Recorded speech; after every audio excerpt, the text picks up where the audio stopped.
Di sebuah negeri yang jauh dari tanah air, di antara gurun pasir dan istana emas, seorang perempuan Indonesia menanggung kisah yang tak banyak orang tahu. Namanya Siti. Perempuan sederhana dari pelosok Jawa, yang berangkat ke negeri Arab demi sesuap nasi. Ia tak pernah bermimpi menjadi ratu. Tak pernah menginginkan mahkota. Ia hanya ingin hidup layak, dan menyembuhkan luka keluarganya dari kemiskinan.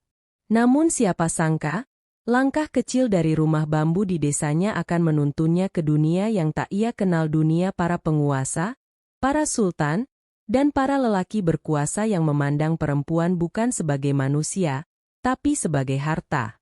Inilah kisahnya. Kisah Siti, TKW Indonesia yang dinikahi 8 Sultan Arab. Siti lahir di sebuah desa kecil di lereng pegunungan Jawa Tengah. Rumahnya berdinding anyaman bambu, lantainya tanah, atapnya bocor ketika hujan.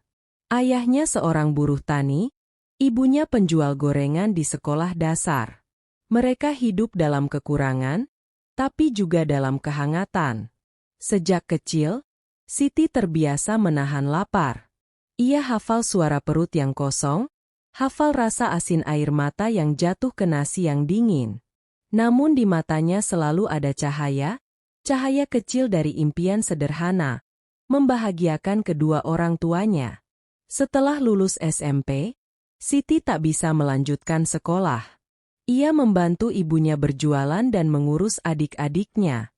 Tapi kemiskinan seperti benang berduri, makin ditarik, makin melukai.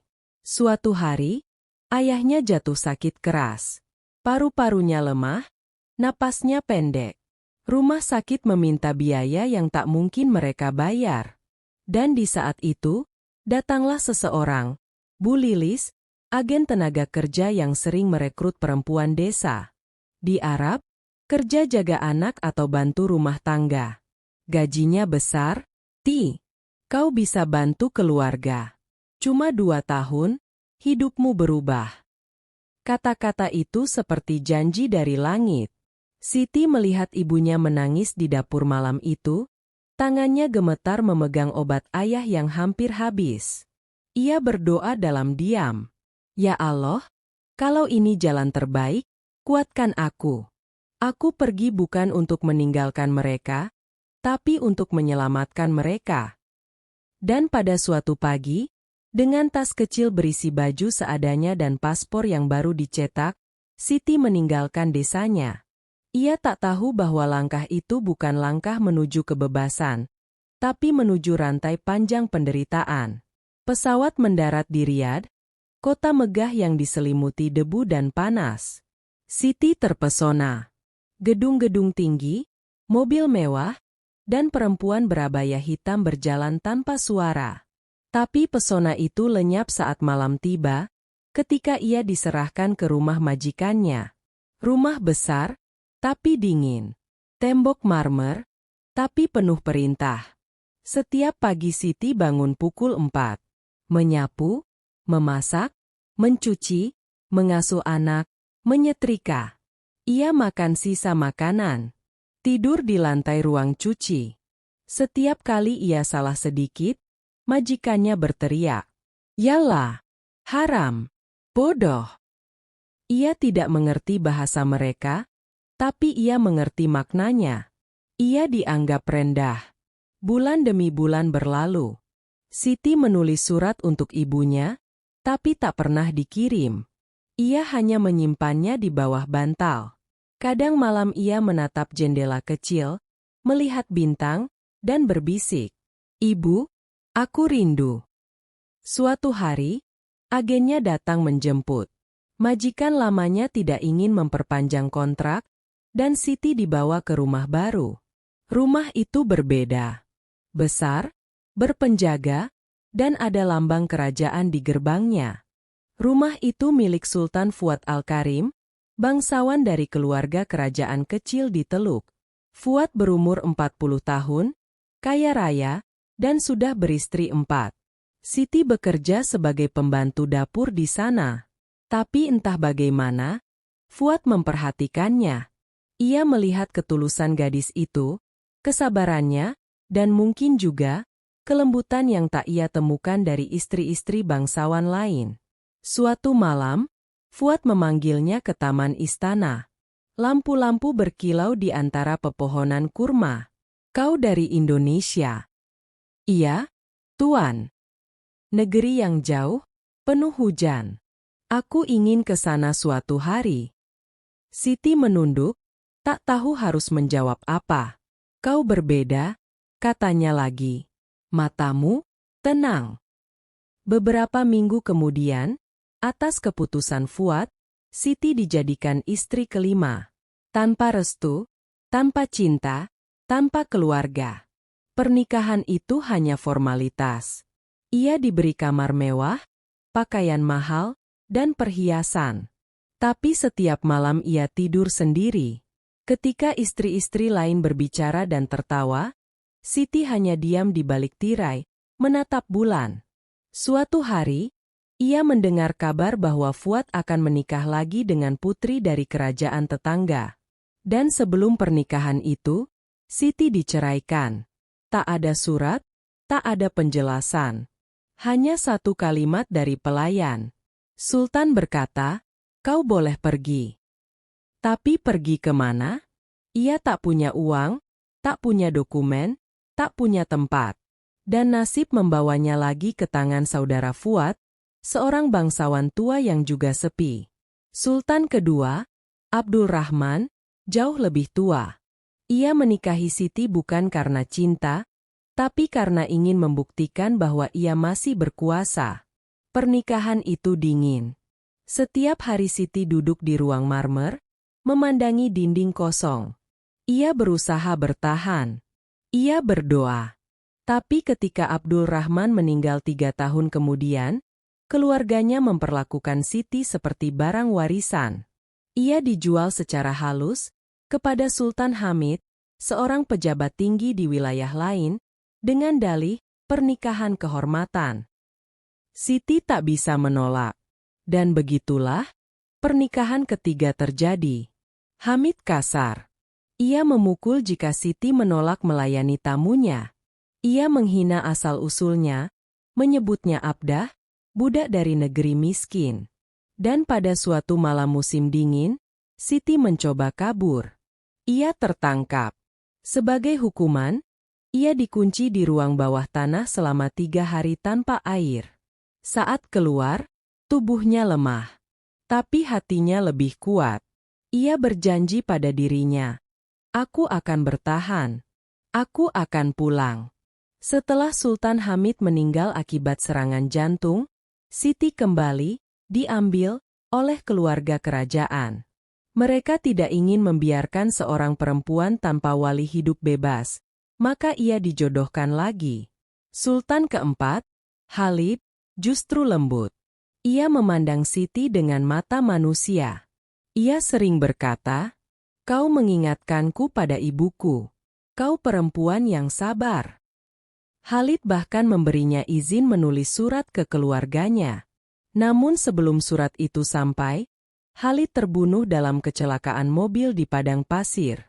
Dan surat itu hilang bersama harapan. Siti menangis semalaman. Tapi di dunia itu, air mata tak punya nilai. Ia kembali dibawa ke istana lain, kali ini milik Sultan Yusuf, yang muda dan haus kekuasaan. Yusuf hanya menikahinya untuk prestise agar terlihat dermawan, karena mau menikahi TKW miskin. Ia tak pernah menyentuh Siti dengan kasih. Tapi dari pernikahan itu lahirlah seorang anak laki-laki, Khalid kecil. Anak itu adalah satu-satunya cahaya hidup Siti. Namun kebahagiaan itu hanya bertahan 2 tahun. Suatu malam, ketika Siti sedang mencuci tangan anaknya di kamar mandi, 2 penjaga datang. Mereka mengambil Khalid dengan paksa. Anak ini darah bangsawan. Tidak boleh diasuh oleh budak. Siti berteriak, memohon, menangis, tapi suara seorang perempuan miskin tak pernah didengar. Setelah kehilangan anaknya, Siti seperti kehilangan jiwa. Ia jarang bicara, jarang makan. Tubuhnya kurus, matanya kosong, Dan ketika Sultan Yusuf menceraikannya, ia bahkan tidak protes. Ia berpindah ke tangan bangsawan lain, Sultan Malik, yang menjadikannya istri ketujuh. Malik pemabuk, penjudi, dan suka kekerasan. Ia menikahi Siti karena bertaruh dengan kawannya. Aku bisa menaklukkan perempuan dari negeri miskin. Siti tahu, kali ini ia bukan istri, hanya trofi. Suatu malam, Malik memukulinya hingga pingsan. Ketika sadar, ia sudah di rumah sakit kerajaan. Dokter Filipina yang menolongnya berbisik, "Kau harus keluar dari sini. Kalau tidak, kau mati." Dari sanalah awal pelarian itu dimulai. Dengan bantuan pekerja migran lain, Siti menyamar sebagai perawat dan kabur ke Dubai. Namun nasib belum selesai mengujinya. Di Dubai, seorang pria kaya menawarkan pekerjaan baru. Ia tampak baik, menampung Siti di rumahnya. Tapi beberapa bulan kemudian, ia menikahinya hanya untuk mendapat visa keluarga. Dialah Sultan ke-8, bukan bangsawan, tapi pria berpengaruh di dunia bisnis yang bergelimang uang dan dosa. Setelah beberapa bulan, ia menceraikan Siti dan menjual perhiasan pemberiannya untuk menutup hutang. Siti kembali sendirian. Usianya 40, tanpa keluarga, tanpa anak, tanpa dokumen resmi. Ia hanyalah bayangan dari dirinya yang dulu. Dengan paspor palsu dan uang hasil kerja paruh waktu, Siti akhirnya bisa pulang ke Indonesia. Ia tiba di Bandara Soekarno-Hatta dengan pakaian hitam polos dan wajah letih. Desanya masih sama, tapi semuanya berbeda. Ayahnya telah tiada. Ibunya pikun, tak mengenalinya. Anak-anak desa berlari memandangi orang kaya dari Arab itu dengan penasaran. Orang-orang berbisik di belakangnya, katanya jadi istri raja. Kalau benar, kenapa pulang miskin? Pasti bohong. Siti hanya tersenyum pahit. Mereka tak tahu bahwa di balik kisah ratu dari Arab itu tersimpan luka yang tak bisa disembuhkan. Malam-malam ia menatap langit, mencari bintang yang dulu ia pandangi di Riyadh. Ia menulis di buku kecil, "Aku tidak membenci mereka. Aku hanya lelah menjadi orang yang harus kuat." Tahun-tahun berlalu. Siti kini hidup sederhana di desa. Ia membantu anak-anak belajar mengaji, menulis surat untuk TKW lain yang buta huruf. Ia dikenal sebagai Bu Siti dari Arab, sosok misterius yang lembut dan suka menolong. Tapi di hatinya masih ada satu rindu. Khalid, anaknya. Setiap tahun, ia menabung sedikit untuk membeli kartu pos bergambar unta. Di balik kartu itu, ia menulis, "Untuk anakku di Arab, ibumu masih menunggumu." Kartu itu tak pernah sampai, tapi ia tetap menulis. Suatu sore, tubuhnya ditemukan di depan rumahnya, dengan buku kecil di tangan, terbuka di halaman terakhir.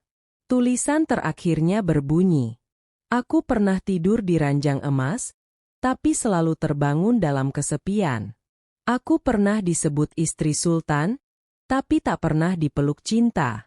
Jika dunia ini adil, biarlah di akhirat aku dicintai apa adanya."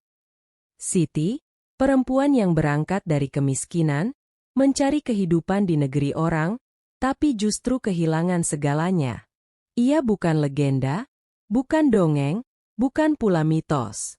Ia nyata, seperti ribuan TKW lain yang namanya tak pernah disebut. Kisahnya mengingatkan kita bahwa di balik kilau kekuasaan, selalu ada air mata yang tersembunyi. Bahwa kemewahan tanpa cinta hanyalah penjara berlapis emas. Mungkin dunia tak pernah tahu siapa Siti sebenarnya. Tapi bagi langit dan bumi, ia perempuan yang kuat, yang bertahan dalam badai tanpa kehilangan imannya. Dan jika malam ini kau memandang bintang, mungkin di antara cahaya itu ada satu sinar kecil. Sinar seorang perempuan dari Jawa, yang pernah dinikahi 8 sultan, tapi tetap pulang sebagai hamba yang setia pada Tuhannya.